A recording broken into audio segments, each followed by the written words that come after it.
మొత్తం సెట్ చేసేసారు. బట్ మీరు నిజంగా ఈ రోజు మా సినిమాని ప్రమోట్ చేయడానికి రావడం మాకు చాలా సంతోషం.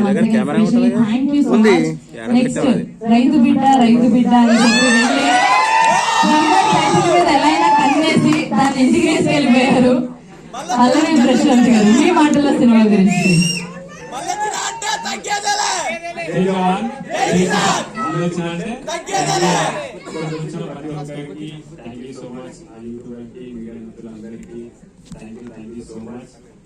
మన సందీపన్న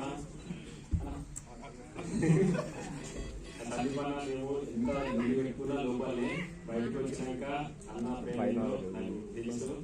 thank you so much. Game ఆడకే ఏదైనా గేమ్ ఆడకే బయటకు వచ్చినాక మొత్తం అందరం ఒక్కటే. నిజంగా అన్న ఇప్పుడు చూసినప్పుడు నాకైతే మంచిగా అనిపించింది, మస్తు అనిపించింది.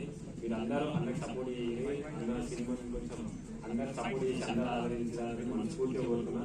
Thank you so much. Telugu 2 రాష్ట్రాల ప్రజలకు ఎప్పటికీ నేను రుణపడి